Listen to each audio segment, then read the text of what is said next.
बच्चे को जान से मार डाला। और वो जा रही मेरे खिलाफ रिपोर्ट दर्ज करवाने के लिए थाने में तेरे पास, लेकिन तू मेरे खिलाफ रिपोर्ट दर्ज नहीं करेगा। इसके एवज में मैं तुझे 2 लाख रुपए दूंगा। और सुन, उन्होंने तो ये भी कहा था कि जिस तरीके से मैंने वंदना की इज्जत को लूट लिया है, उसी तरीके से तू भी उसकी इज्जत को लूट। डर मत वंदना, डरती काय को है रे। इंस्पेक्टर धनराज सिंह को जूठे पत्तल में खाने की आदत नहीं है। क्या समझी? एक बात मेरी कान खोल करके सुन, ये मंत्री के खिलाफ रिपोर्ट दर्ज करवाने का ख्याल अपने दिल से निकाल, और जिस तरीके से तू आई उसी तरीके से यहां से चली जा, और कभी अपनी ये मनहूस शक्ल दिखाने की मुझे कोशिश मत करना। समझ में आया? चल निकल। साहब जी, तो इसका मतलब आपको सब कुछ मालूम है? सब कुछ मालूम है, फिर भी हमारी रिपोर्ट नहीं लिखी। नहीं लिखी जाएगी, क्योंकि मंत्री आपको काफी पैसे दे दिए हैं। 2 लाख। मतलब आप पैसे के लिए कुछ भी कर सकते हैं? अरे पैसे के लिए मैं कुछ भी कर सकता हूँ रे। मतलब कुछ भी कर सकते हैं? कुछ भी कर सकता हूँ। वाह साहब, फिर तो पैसे के लिए आप अपनी माँ बहन भी दे सकते हैं। चिल्लाओ मत दरोगा साहब, चिल्लाकर हम गरीब की आवाज दबाने की कोशिश मत करो। देखा आप लोगों ने, देखा बाबूजी, इनकी माँ बहन के खिलाफ एक शब्द हमारे मुख से निकल गया तो इनके कलेजे में आग लग गई। अरे जरा सोचिए साहब, मैं भी किसी की बेटी हूँ, किसी की बहन हूँ, और किसी की माँ बन के आपके सामने गिड़गिड़ा रही हूँ, और आप हमारी सुनवाई नहीं कर रहे हो साहब। इसलिए कि मैं कर रही हूँ, मेरे पास पैसे नहीं। गरीब लोगों से मुझे सख्त नफरत है। भलाई तेरी इसी में कि चुपचाप यहाँ से चली जाओ, और कहीं मेरी खोपड़ी खोप गई तो माँ कसम मैं तेरी वो हाल करूंगा कि कोई तेरी शक्ल पहचान नहीं पाएगा। हाँ साहब, एक मजबूर लाचार औरत पे और कर भी क्या सकते हैं? मारेंगे, जान से मार देंगे, इसके आगे और क्या करेंगे? लेकिन साहब नहीं, अब हमारी मार खाने की शक्ति खत्म हो गई है। मैं तो एक जिंदा लाश हो गई हूँ। मैं जा रही हूँ साहब, दोबारा कभी यहाँ नहीं आऊंगी। अरे जा ऐसे। लेकिन जाने से पहले एक बात और कहूंगी साहब। बोल। लेकिन साहब मारिएगा नहीं? नहीं मारूंगा, बोल। साहब एक बात ये बताइए, मान लीजिए थोड़ी देर के लिए अगर हमारी जगह आपकी कोई अपनी बहन होती और मंत्री से दरिंदा उसकी इज्जत लूट लेता और साहब रोते चिल्लाते आपके पास आते तो आप क्या करते साहब? में तो हालत के अंदर हाथ डालकर तेरी जुबान खींच लो। बहुत तेरी जुबान कैंची की तरह चलती है ना? नहीं, तू इंस्पेक्टर धनराज सिंह को कानून बताने चली है? आरामजादी, तुझे मालूम नहीं है कि यहाँ का कानून इंस्पेक्टर धनराज सिंह खुद बनाता है, तो अपने हाथों से मिटा देता है। तू मुझे कानून बताएगी रे? इंस्पेक्टर धनराज सिंह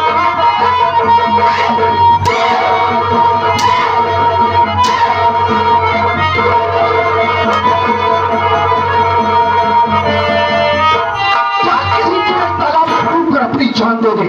हरामजादी आई है इंस्पेक्टर धनराज सिंह से जुबान लड़ाने।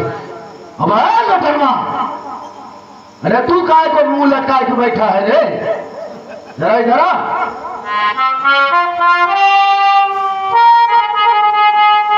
एक बात ही बता रहे लोगनवा, मैंने इस साली वंडलवा के साथ जो किया वो ठीक किया ना?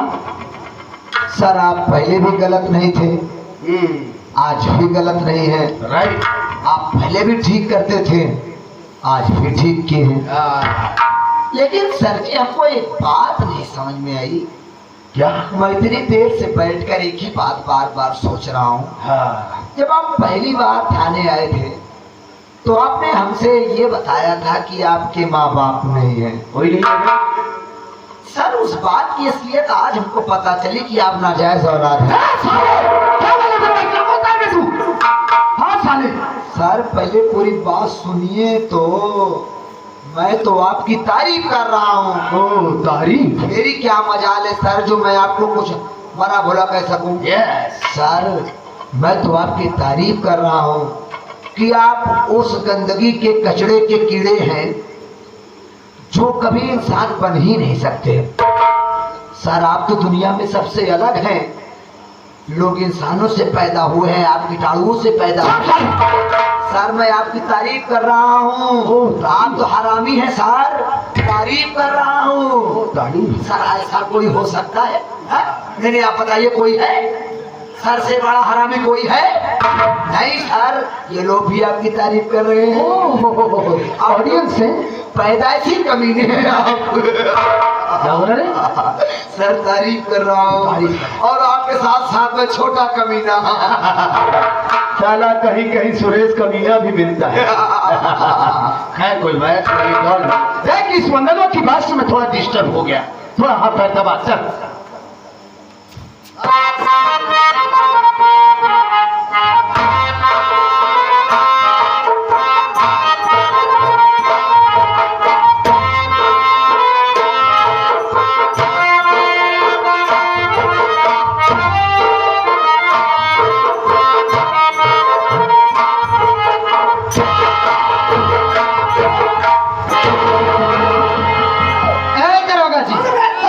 बदतमीज होते हो ना। हाँ कहिए मैडम कहिए। बताइए हराम खोर, तुझका तो ऐसा न्योता खिलाऊंगी कि तू जिंदगी भर नहीं भूल पाएगा। सर आप तो बता रहे थे कि अब न्योता वोता नहीं होगा। हमको लग रहा है अभी न्योता का पीरियड चल रहा है। लगन का सीजन चल रहा है। निमंत्रण वो देखो ये रहा रंजीत की रिहाई का कोर्ट से ऑर्डर। पकड़िए, हड़बड़ाइए नहीं।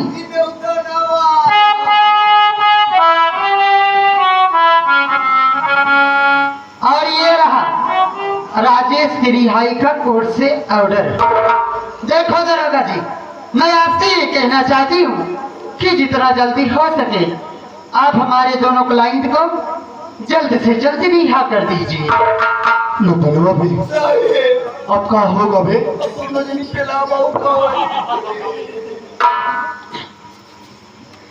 एक होगा, ये कागजात ले जा, वो दोनों को रिवाज हमें के लेना जा। आप दोनों मोट मोटा सारे को मार लीजिए। कुछ नहीं होगा बे, तू जा। अब जिंदगी से हाथ धोए भाई साहब। क्यों ऐसा बोलता सारे? वो आदम करे रहे चलो तभी कमाओ पिया हुए।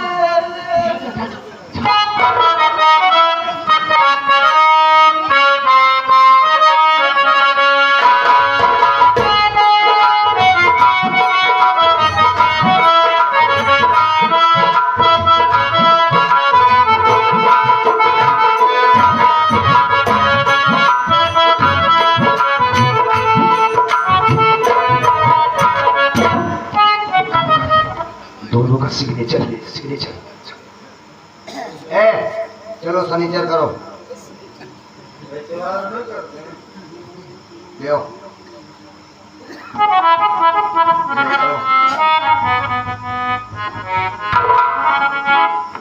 ले तुम भी करो। ले आओ। हाँ यार यही करता मैं। हाँ यार चल करता। ये हमें बोल रहा कागजों का होता है भैया। हम कागजों हम आते जाओ तो हम आते जाओ कुछ करवाओ रहा बात।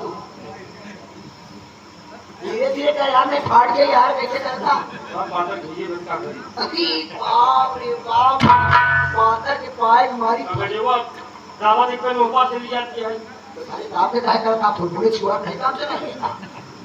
समझना है तो अरे तो हमका तो पता पड़ी यार बस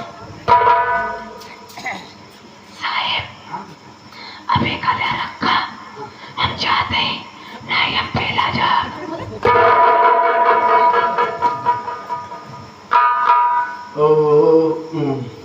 मैडम जी बोलिए दरोगा जी। मैडम जी देखिए कोर्ट के ऑर्डर के अनुसार आपके ये दोनों क्लाइंट जेल से बाइज्जत बरी हुए हैं जी इस वक्त मैं मैडम ड्यूटी पर हूँ चलना चाहता हूँ और मेरी तबीयत भी ठीक नहीं है मैडम इसलिए इजाजत चाहता हूँ।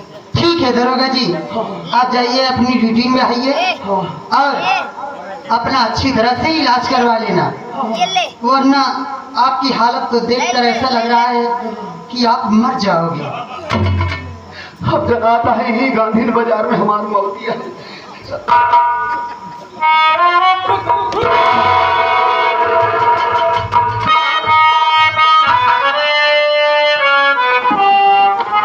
छोड़ मुन्ना जाने दे साले को।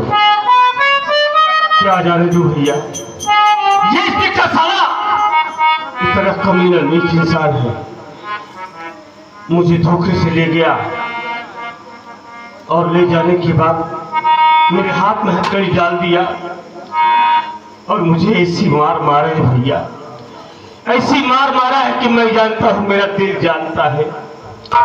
इसको देखने के बाद तो ही दिल करता है इसके टुकड़े टुकड़े कर दूं साले के। चल मुन्ना वक्त का इंतजार करते हैं।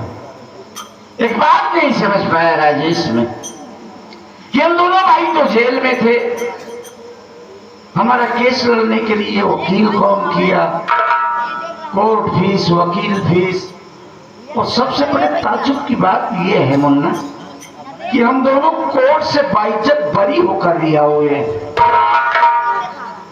हाँ भैया, मैं उस दिन जब आपसे मिलने गया था तो आपसे एक बात बताया था कि जब आप जेल चले आए थे तो मेरी मुलाकात एक ममता एडवोकेट से हो गई थी। बताया था। उसी ने मिलाई करी दर्ज करा कर आपसे मुलाकात कराई और उसी ममता ने भैया हमारा आपका केस लड़कर हमें और आपको बाइज्जत बरी कराया है। और एक बात और है भैया। कौन सी? मैंने ममता से शादी कर लिया है। क्या बात कर रहे हैं? चल अच्छी बात है, हमसे नहीं मिलवाएगा? क्यों नहीं भैया, बोलो। ममता जी बोलिए। देखिए, मेरे बड़े भैया आपसे मिलना चाहते हैं। कहिए भैया, क्या आप मुझसे कहना चाहते हैं? देख लो वकील साहिबा, आपने जो एहसान हम दोनों भाइयों के साथ किया है, काश बदले में अपनी जान भी दे दूं ना, तब भी आपके एहसानों से पूरे नहीं हो पाएंगे। आप ये कैसी बात कर रहे हैं भैया? सच कह रहे हैं। अरे मैं तो आपके घर की बहू हूँ, तो इसमें एहसान की बात कहाँ से आ गई? जब आपको ये सब एहसान ही लग रहा है तो आप मेरा एहसान चुकाना ही चाहते हैं, तो मुझको इतना आशीर्वाद दीजिए कि मेरा पति जहाँ भी रहे सदा सलामत रहे भैया।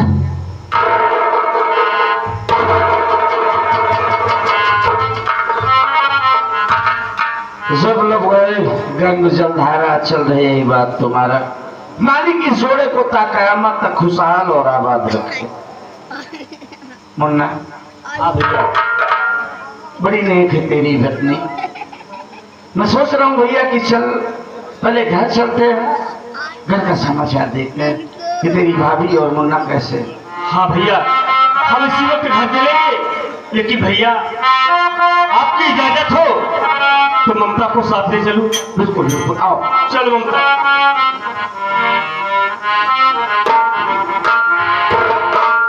ममता जी जी आज कल याद कुछ और रहेगा नहीं। अच्छा, यही आपकी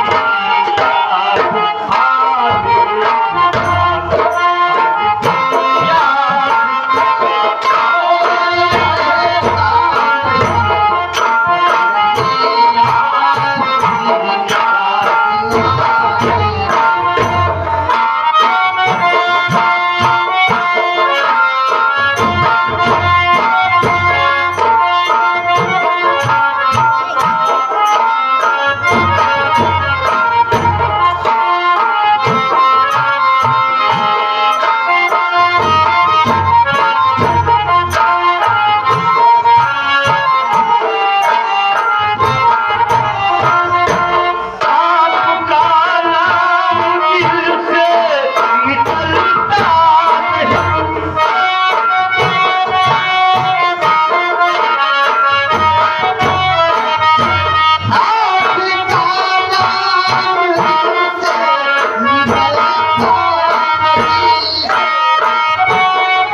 बदरवा गई, लेकिन वहां का कोई समाचार अभी तक नहीं मिला। हम उसका इंस्पेक्टर धनराज का इंतजार करें।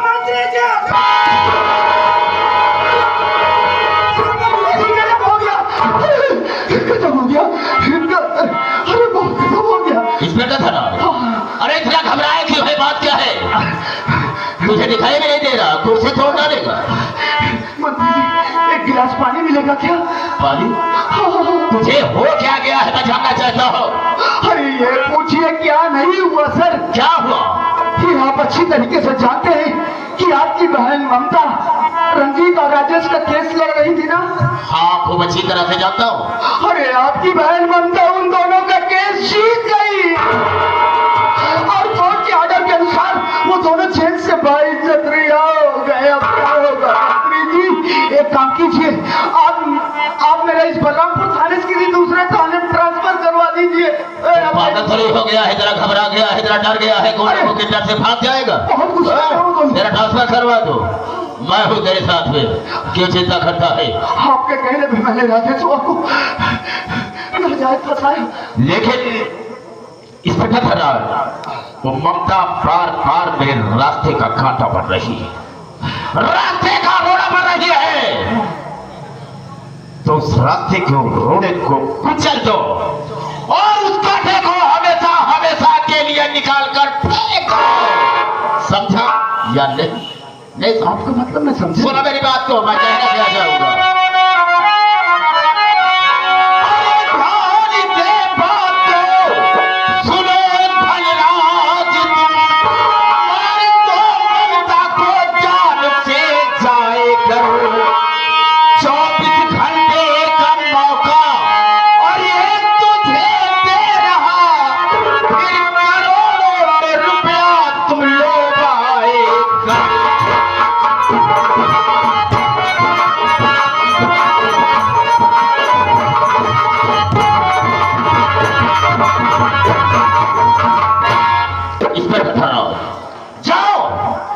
तुझे 24 घंटा का मौका देते हैं, ममता को जान से मार दो और जिस वक्त जान से मार कर आएगा हम तुझे 1 करोड़ रुपया देंगे। 1 करोड़? हाँ हाँ। अरे सर जी, 1 करोड़ रुपए के कारण तो मैं अपनी पूरी टीम को समाप्त कर सकता हूँ। टीम को समाप्त नहीं कर रहा है, पहले ममता को मारो, टीम को तो हम खुद देख लेंगे। तो मेरी बात सुनिए सर। क्या है, कहना क्या है?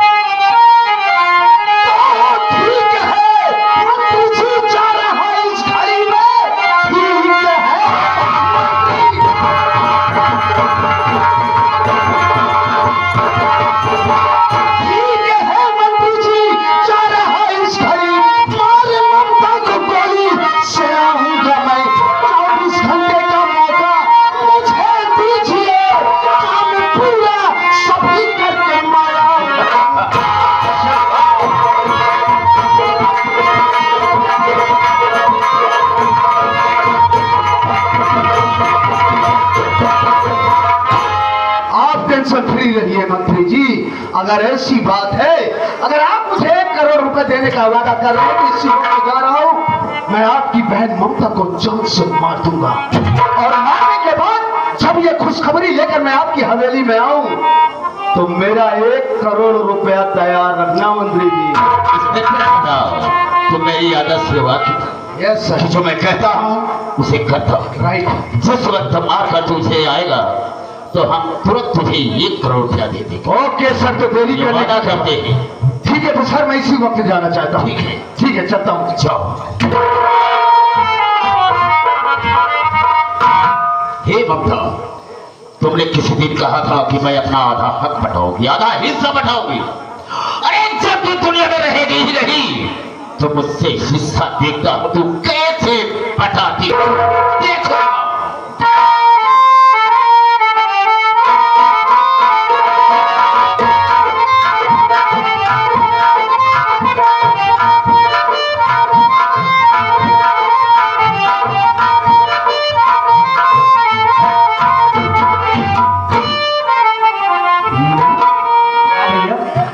घर में ताला लगा है, ना तेरी भाभी दिख रही है, ना बच्चा दिख रहा है। अभी कहाँ गए होंगे लोग? वही तो मैं भी सोच रहा हूँ कि घर में ताला लगा है भाभी न जाने का भैया आवाज लगा सकते हैं पड़ोस में गई हो सकता है भाभी किसी के यहाँ दिल रहने के लिए गई हो। आवाज आवाज देता हूँ। अरे भाभी माँ, भाभी माँ,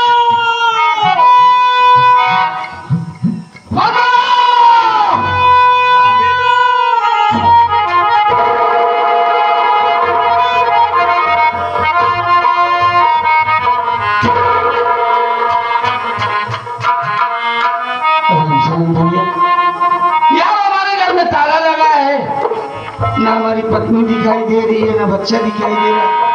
आखिर ये सब कहाँ गए? कुछ जानकारी है आपको? हाँ भैया, मेरी भाभी कहाँ है? आप सब बताएंगे भैया। आप तो बहन के कत्ल केस में स्वयं जेल चले गए थे और आपके सामने आपका भतीजा बहुत बीमार था। हाँ भैया, आपने भी वादा किए थे कि मैं जा रहा हूँ, पैसे के इंतजाम करके आऊंगा, अपने बेटे यानी भतीजे की दवा कराऊंगा। आप आने में देरी कर दिए भैया। भाभी मैंने सोचा कि मंत्री मक्खनलाल जो नारी सहायता केंद्र खोल रखा है वहां पर जाऊंगी, हमें कुछ आर्थिक मदद मिलेगी जिससे कि अपने बेटे की दवा कराऊंगी। मंत्री मक्खनलाल के यहाँ चली गई, लेकिन ऐसा कुछ नहीं हुआ भैया। क्या हुआ? ओ मंत्री मक्खनलाल आराम को भाभी माँ की इज्जत को लूट लिया।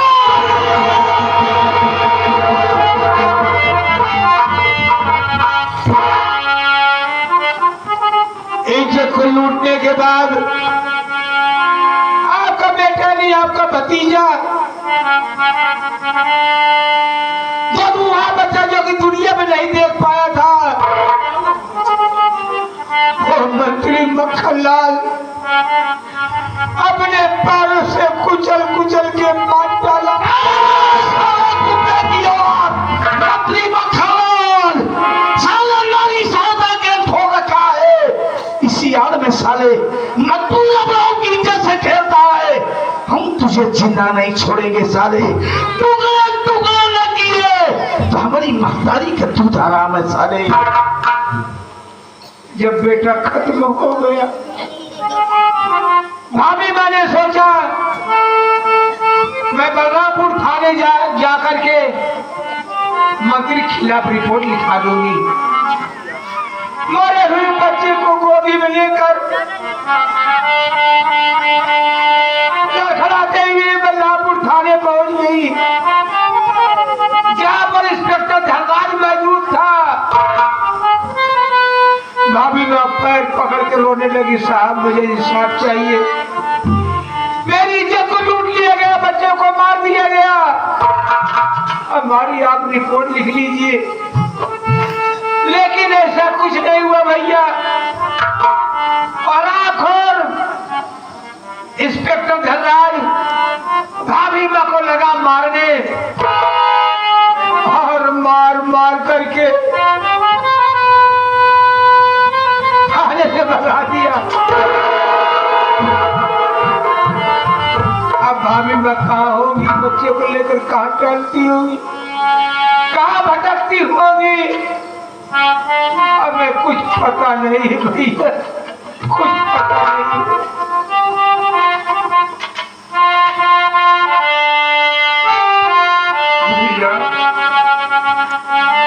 सब बर्बाद हो गया।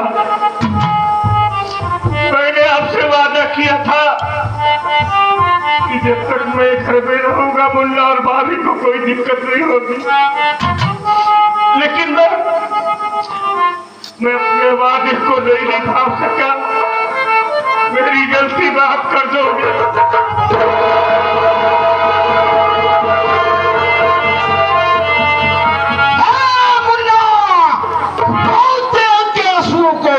इतिहास गवाह है कि जब गरीब के आंसू सोने बने हैं ना, तो एक नया इतिहास लिखा गया है और हम एक नया इतिहास लिखेंगे। जल जीवन हम चम्मच चाहते हैं और उचार